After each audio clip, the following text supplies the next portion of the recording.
All right, welcome back to GreenTalksBucks. This is AJ. This is a new series that I'm doing. It's 30 interviews, 30 days. I was just at the ballislife and off the dribble events out here in LA. Got 30 interviews with all your favorite players and faces in the one-on-one scene. Leave a like, comment, subscribe if you're new, and stay tuned for all 30 interviews. All right, welcome back to GreenTalksBucks. I'm here, AJ. I'm here with Cezar Guerrero, baby. Cezar Guerrero. All right, so for those of you who don't know, I know there's a lot of new fans in the space.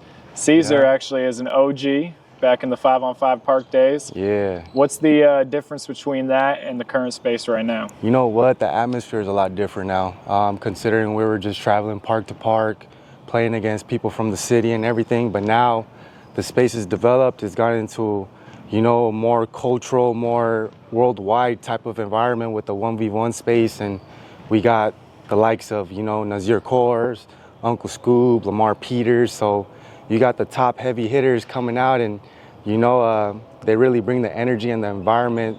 So considering like everybody's rooting for like singular people now instead of teams is a whole lot different. You know, it's a lot more competitive. The talent level has just gone from, you know, I'm not saying it was low, but it's gone to a different level because, you know, they brought the energy, they brought the talent, and, you know, they're really good at showcasing their talent. So that, you know, the space has changed a lot. For sure. Do you think that's any adjustment for you? You know what? I'm 34.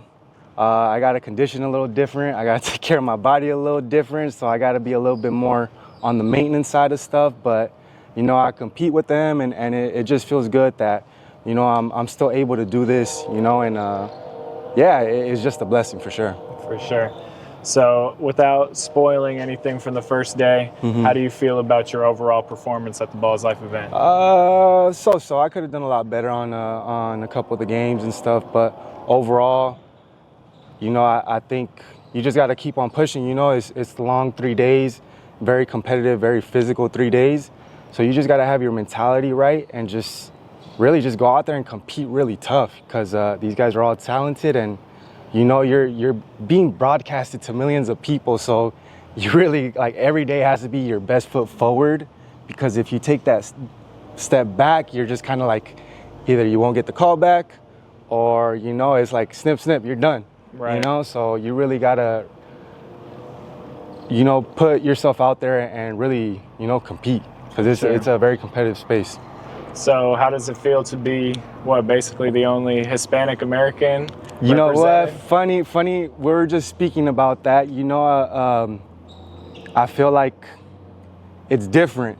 You know, sometimes you feel a little out of place, but I've been in this situation my whole entire life, from growing up, and you know, having to play. You know, my race isn't predominantly seen out there as much, but I feel very prideful when I'm out there, and I feel very, how can I say, orgulloso in Spanish, you know, that I'm representing my Latin community and just trying to put our best foot forward, because as Latinos, you know, we could play as well, and there's a lot of untapped talent out in South America and out here in the United States as well. For sure. All right, so I'll get a couple rapid fire ones here. Yeah. Who's somebody in the space that's really underrated to you? Underrated to me right now at this very moment. Damn, that's a big one. Can I skip? Yeah. I gotta think about that one. Yeah, all right, give me another one. All right, come back to that one. What's a matchup you would want to see, not including yourself? A matchup I would want to see is, I would say, Lamar Peters and Uncle Scoob Part 2. And I would like to see, you know what? I would love to see Nesco and Trey Burke.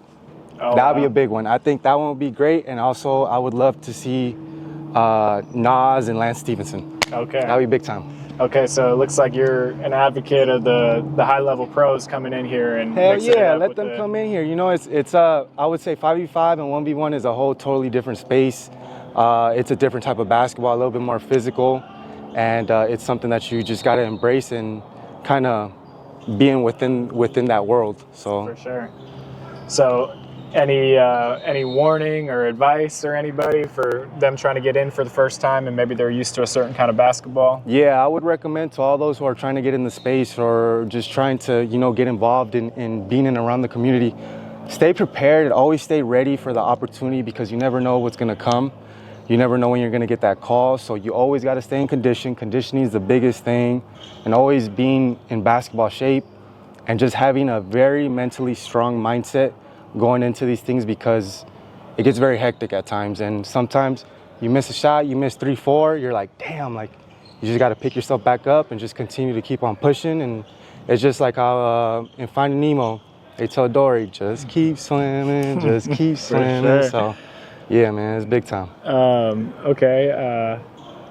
As a player that's jumping back in and you're getting new and accustomed to all the new types of games, do you prefer 1-on-1 or 3-on-3 or 5-on-5? You know, my personal, I wasn't really big on 1v1. I didn't grow up like that. I grew up more like I was young and my brother put me against adults when I was really young. At 10, I was already playing in men's leagues. Oh, wow. And that's how I kind of developed the mentality of just playing against older people.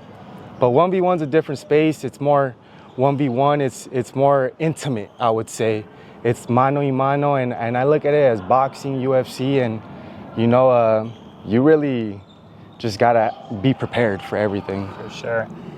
Where do you see the space in 3 years? On TV. On TV? Hell yeah, TV, pay-per-view, Netflix. Netflix is bringing on all the pay-per-views and all the big events. So I really feel like when this space kind of lifts up and bigger brands start coming in and investing, I think this space is going to be on TV, pay-per-view, and it's going to be big time. For sure. All right, we'll leave the fans off with one more.